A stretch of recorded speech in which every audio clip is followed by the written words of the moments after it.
नमस्कार, आप सबका स्वागत है हमारे चैनल नेक्स्ट 9 न्यूज़ पर। मेरा नाम है दीपक गुप्ता।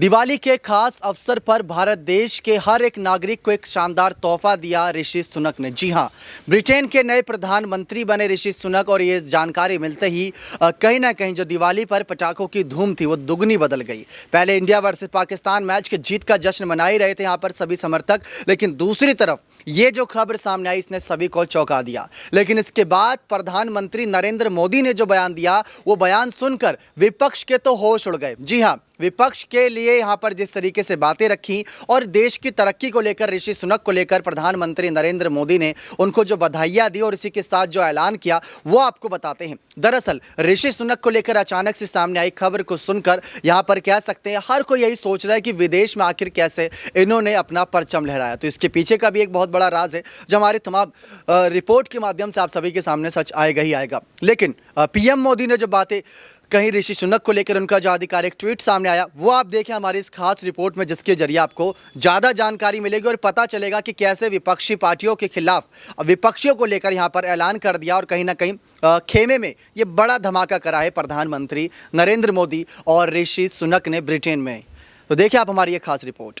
प्रधानमंत्री नरेंद्र मोदी ने ब्रिटेन के मनोनीत प्रधानमंत्री ऋषि सुनक को बधाई दी है। पीएम मोदी ने कहा कि जैसे ही आप यूके के पीएम बनते हैं, मैं वैश्विक मुद्दों पर मिलकर काम करने और रोड मैप 2030 को लागू करने के लिए उत्सुक हूं। इसके साथ ही उन्होंने ब्रिटेन में रह रहे भारतीय लोगों को दिवाली की बधाई भी दी।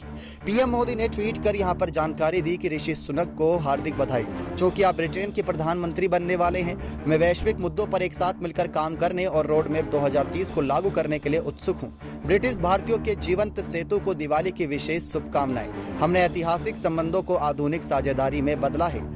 वहीं ब्रिटेन के प्रधानमंत्री चुने जाने पर ऋषि सुनक ने कहा कि वे अपने साथी सांसदों का समर्थन पाने और नेता चुने जाने के बाद खुद को सम्मानित महसूस कर रहे हैं। वे इस जिम्मेदारी को विनम्रता से स्वीकार करते हैं। बता दें कि भारतीय मूल के ऋषि सुनक ब्रिटेन के नए प्रधानमंत्री बनकर नया इतिहास रचने जा रहे हैं। दिवाली के दिन पेनी मार्डेंट के दौड़ से हटने की घोषणा के साथ ही सुनक को कंजर्वेटिव पार्टी को निर्विरोध नेता चुन लिया गया। 42 साल के इस पूर्व वित्त मंत्री सुनक को कंजर्वेटिव पार्टी के 357 में से आधे से अधिक सांसदों का समर्थन मिला, जबकि उन्हें जीत के लिए कम से कम 100 सांसदों के समर्थन की जरूरत थी। इस चुनाव में कंजर्वेटिव पार्टी के कई चर्चित सांसदों ने पूर्व पीएम बोरिस जॉनसन के खेमे को छोड़ते हुए सुनक का समर्थन किया, जिनमें पूर्व गृह मंत्री प्रीति पटेल, कैबिनेट मंत्री जेम्स क्लेवर्ली और नदीम शाहवी शामिल रहे। प्रीति पटेल भारतीय मूल की पूर्व ब्रिटिश मंत्री है, जिन्होंने पिछले महीने लीज ट्रस्ट के प्रधानमंत्री चुने जाने के बाद अपने पद से इस्तीफा दे दिया था। उन्होंने कहा कि कंजर्वेटिव पार्टी को सुनक को नेतृत्व करने का मौका देना चाहिए। अब सुनक की जीत उनके राजनीतिक भाग्य में एक उल्लेखनीय बदलाव का प्रतीक है, जो पिछले महीने सत्तारूढ़ पार्टी के सांसदों का समर्थन नहीं मिलने के बाद निवर्तमान प्रधानमंत्री लीज ट्रस्ट से चुनाव हार गए थे। हालांकि कंजर्वेटिव पार्टी में ट्रस्ट के नेतृत्व के खिलाफ खुला विद्रोह हो गया था, जिसके चलते सिर्फ 45 दिन तक प्रधानमंत्री रहने के बाद ट्रस्ट ने प्रधानमंत्री पद से इस्तीफा दे दिया था। लेकिन सुनक अब नए पीएम है और पीएम ने यानी मोदी जी ने इनको बधाई भी दी। आप सभी ने किस तरीके से ऋषि सुनक को लेकर प्रधानमंत्री नरेंद्र मोदी ने 2030 के रोड मैप को लेकर जो बातें करी कि यहाँ पर 2030 का रोड मैप क्या हो सकता है। लेकिन इसी के साथ साथ अगर आपने गौर किया हो तो पीएम मोदी 2030 तक की सोच के चल रहे हैं।